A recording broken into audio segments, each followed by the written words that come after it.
নমস্কার বন্ধুরা, টুকির রান্নাঘরে সবাইকে স্বাগত। নবরাত্রি উৎসব কিন্তু শুরু হয়ে গেছে, আর আমাদের দুর্গাপুজো সেটাও কিন্তু আর কিছুদিনের মধ্যেই শুরু হয়ে যাবে। অনেকেই আছেন যারা ষষ্ঠী অথবা অষ্টমীতে নিরামিষ খাবার খেতে বেশি পছন্দ করেন।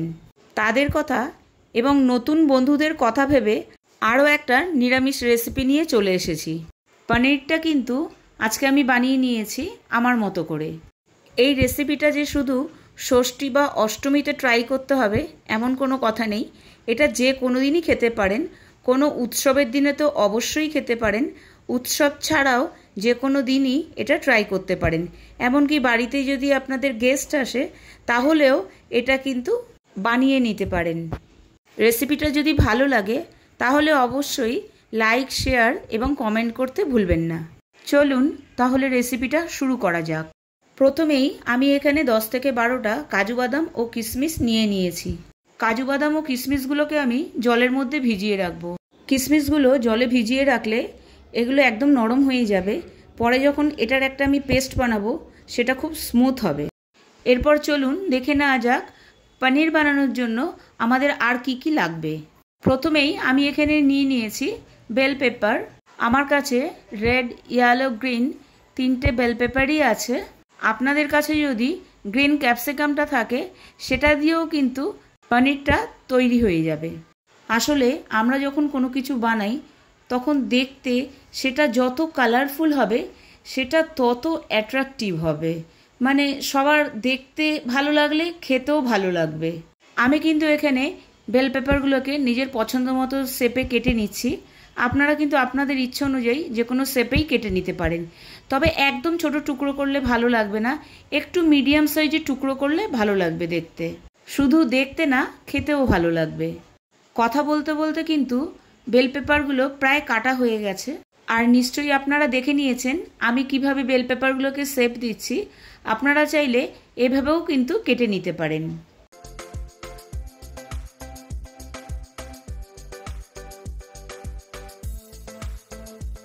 দেখুন আমার প্লেটটা কত কালারফুল লাগছে। এবার আমি নিয়ে নেব 1 ইঞ্চির একটা আদার টুকরো। সেটাকে ভালো করে খোলা ছাড়িয়ে নিয়ে রাফলি চপ করে নেব। আদাগুলো ভালো করে টুকরো করে নিয়ে এরপর আমি নিয়ে নেব কাঁচা লঙ্কা। কাঁচা লঙ্কা আমি এখানে 2টো ব্যবহার করেছি, সেটাকেও টুকরো করে নিচ্ছে। আর ঝালটা কিন্তু আপনারা আপনাদের পছন্দ অনুযায়ী দেবেন। তবে এই পনিরটা কিন্তু খুব একটা ঝাল ভালো লাগে না, মানে ঝাল, মিষ্টি আর টকের একটা ব্যালেন্স থাকতে হবে। আর নিয়ে নিয়েছি 2টো মিডিয়াম সাইজের টমেটো, সেটাকেও আমি রাফলি চপ করে নিলাম। এখানে নিয়ে নিয়েছি প্রায় 300 গ্রাম মতো পনির। পনিরগুলোকে এবার আমি টুকরো টুকরো করে নেব। খুব বেশি বড়ও করব না, খুব বেশি ছোটও করব না, একটা মিডিয়াম সাইজের রাখবো। এবারে আপনারা চাইলে কিন্তু আপনাদের পছন্দ মতো টুকরোগুলো করে নিতে পারেন।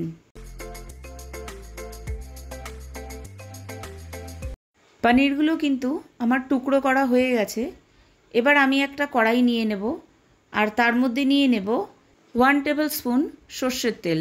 সর্ষের তেলটা গরম হয়ে গেলে তাতে দিয়ে দেব একটা লাল শুকনো লঙ্কা, 2টো তেজপাতা, 8 থেকে 10টা গোলমরিচ, প্রায় 6 থেকে 7টা লবঙ্গ, 3টে সবুজ এলাচ, একটা কালো বড় এলাচ, আর দিয়ে দেব একটা দারচিনির স্টিক, আর অল্প একটু জায়ফলের টুকরো। এই সময় কিন্তু গ্যাসের ফ্লেমটাকে লোতে রাখবো, আর মাঝে মধ্যে একটু নেড়ে চেড়ে যখন সুন্দর গন্ধ বেরোবে তখন এর মধ্যে দিয়ে দেব বাকি উপকরণগুলো। আমার কিন্তু ভাজা হয়ে গেছে। এবার আমি একে একে দিয়ে দিচ্ছি কাঁচা লঙ্কা এবং আদার টুকরোগুলোকে আর টমেটোগুলোকে। এই সময় কিন্তু আমি গ্যাসের ফ্লেমটাকে লো টু মিডিয়ামে রেখেছি, আর মাঝে মধ্যে হালকা নেড়ে চেড়ে ফ্রাই করে নিচ্ছি। এটা কিন্তু বেশি ভাজার দরকার নেই, যতক্ষণ পর্যন্ত না এর থেকে কাঁচা গন্ধটা যাচ্ছে ততক্ষণ পর্যন্ত ভাজলেই চলবে। কাজুগুলো কিন্তু বেশ ফুলে গেছে। এই অবস্থায় আমি এর মধ্যে ভিজিয়ে দিচ্ছি 1 টেবিল স্পুন পোস্ত আর 1 টেবিল স্পুন চার মগজ। এরপর আমি আরেকটা কড়াই নিয়ে নেব। কড়াইতে নিয়ে নেব 2 টেবিল স্পুন সর্ষের তেল। তাতে দিয়ে দেব পনিরের টুকরোগুলো, দিয়ে হালকা ফ্রাই করে নেব। ফ্রাই করতে করতে আমি দুটো পেস্ট বানিয়ে নেব।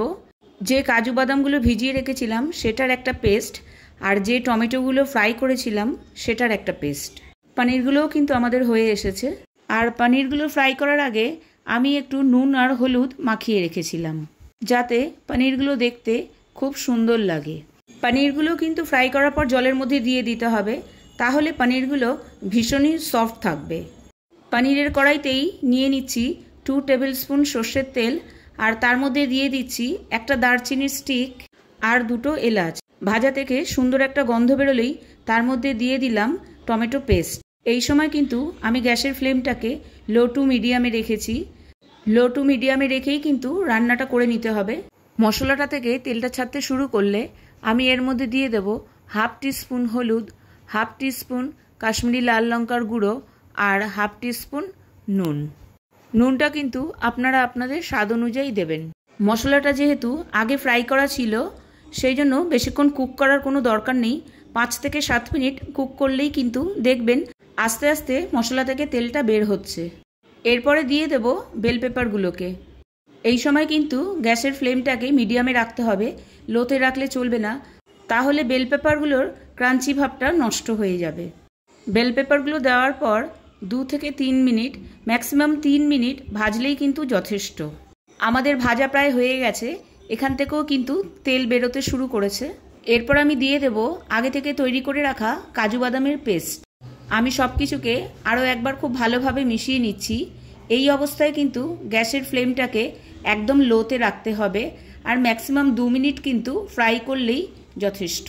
এই রেসিপিটা কিন্তু লাঞ্চ বা ডিনার, টিফিন বা ব্রেকফাস্ট যে কোনো সময়ই ট্রাই করতে পারেন। মিক্সির জারে মশলা ধোয়ার যে জলটা আছে সেটাও আমি দিয়ে দিলাম।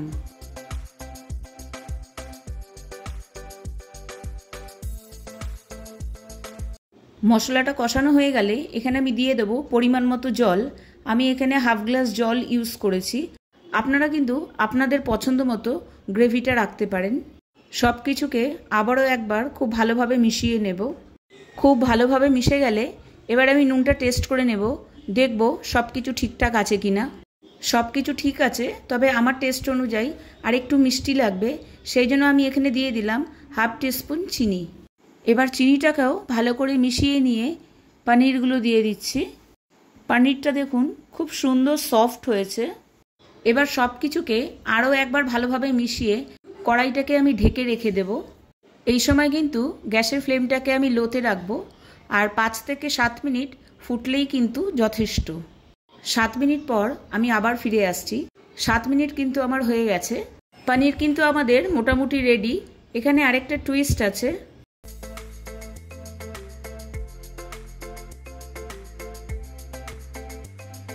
আমি একটা তড়কা প্যান নিয়ে নিচ্ছি, তার মধ্যে দিচ্ছি 2 টেবিল স্পুন ঘি, একটা শুকনো লঙ্কা আর 1/2 টিস্পুন কাসৌরি মেথি।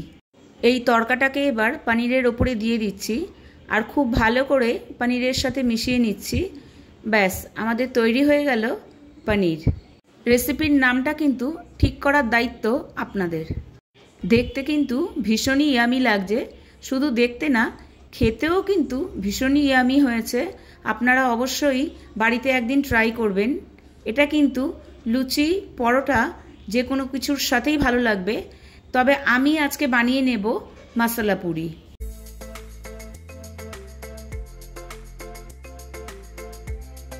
পনিরটাকে আমি কাঁচা লঙ্কা দিয়ে গার্নিশ করে নিচ্ছি। মশলা পুরি বানানোর জন্য প্রথমেই আমি নিয়ে নেব 1 কাপ আটা, 1/2 কাপ ময়দা, 3 টেবিল স্পুন বেসন, 3 টেবিল স্পুন সুজি, তার সাথে নিয়ে নেব 1/2 টিস্পুন জিরা পাউডার, 1/2 টিস্পুন ধনে পাউডার, 1/2 টিস্পুন সাদা গোটা জিরে, 1/2 টিস্পুন গরম মশলা, 1/2 টিস্পুন কাশ্মীরি লাল লঙ্কার গুঁড়ো আর 1 টিস্পুন কাসৌরি মেথি। আর নিয়ে নিয়েছি 1/2 টিস্পুন জোয়ান। এখানে কিন্তু আপনারা আপনাদের পছন্দ অনুযায়ী আরও যে কোনো মশলা ব্যবহার করতে পারেন, যেরকম হিং, dry mango powder, chaat masala, ধনেপাতা চাইলেও ব্যবহার করতে পারেন। আর দিয়ে দিচ্ছি 1 টিস্পুন রোস্টেড মশলা, যেখানে জিরে, ধনে এবং শুকনো লঙ্কা সমান পরিমাণে ড্রাই রোস্ট করে তৈরি করা আছে। সব কিছু মিশিয়ে নিয়ে দিয়ে দিলাম হাফ টিস্পুন নুন, 1 টেবিল স্পুন তেল। সব কিছুকে কিন্তু আগে ভালো করে মিশিয়ে নিতে হবে, তারপর অল্প অল্প জল দিয়ে আটাটাকে ভালো করে মেখে নিতে হবে। আটাটা কিন্তু না হবে নরম না হবে শক্ত, সেই জন্য অল্প অল্প জল দিলেই সুবিধা হবে।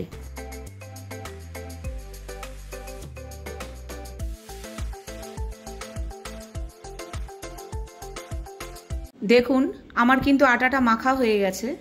10 থেকে 15 মিনিটের জন্য আটাটাকে এবার ঢেকে রেখে দিতে হবে। আমি 15 মিনিট পর আবার ফিরে আসছি। 15 মিনিট হয়ে গেছে, আটাটাকে ফের আমি আরেকবার ভালো করে মেখে নিচ্ছি।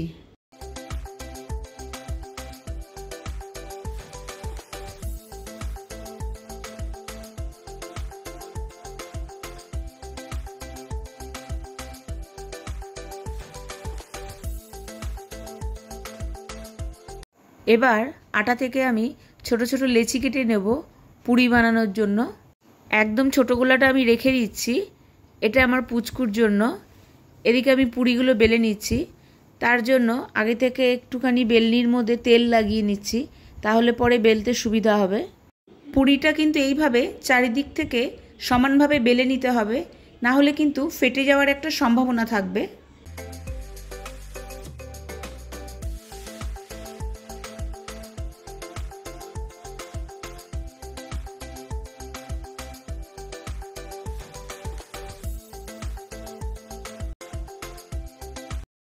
আমি কিন্তু এখানে একটা ছোট্ট আটার বল ছেড়ে দিচ্ছি। আটার বলটা যদি ভেসে ওঠে তাহলে বোঝা যাবে পুরিটা ভাজার জন্য তেলটা একদম পারফেক্টভাবে গরম হয়েছে। পুরিটা ভাজার সময় গ্যাসের ফ্লেমটাকে মিডিয়ামে রাখতে হবে। আমি কিন্তু ভিডিওটা এখানে কাট করলাম না, দেখানোর জন্য যে পুরিগুলো কিন্তু ভীষণ সুন্দরভাবে ফুলে উঠেছে। পুরির একটা দিক ভাজা হয়ে গেলে আরেকটা পার্ট উল্টে দিতে হবে। এইভাবেই উল্টে পাল্টে পুরিগুলোকে লাল লাল করে ভেজে নিতে হবে।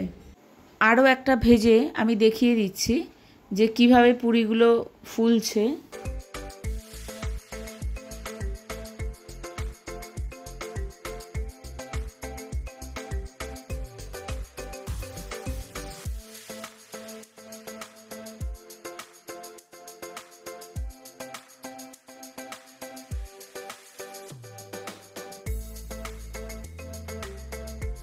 সবকটা পুরিই কিন্তু খুব সুন্দরভাবে ফুলে উঠেছে, দারুণ দেখতে লাগছে পুরিগুলোকে। আপনারাও কিন্তু বাড়িতে এইভাবে পুরি ট্রাই করতে পারেন, আপনাদের পুরিগুলোও কিন্তু ঠিক এরকমই সুন্দর হবে। এটা আমার পুচকুর জন্য ছোট্ট একটা পুরি।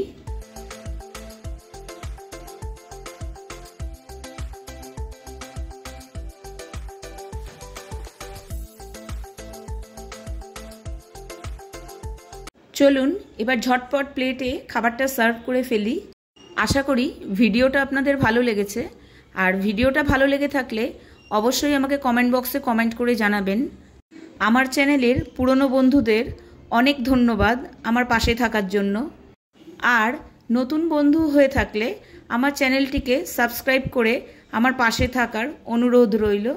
নিচে দেওয়া বেল আইকনটি অবশ্যই প্রেস করে দেবেন, তাহলে আমি যখনই নতুন কোনো ভিডিও আপলোড করব তখন সবার আগে পৌঁছে যাবে আপনার কাছে। পুরিগুলো কিন্তু বেশ খাস্তা আর নরমও আছে, আপনারা অবশ্যই বাড়িতে একদিন ট্রাই করবেন। আজকে তবে এই পর্যন্তই, আবার দেখা হবে আরেকটি নতুন ভিডিওর সাথে।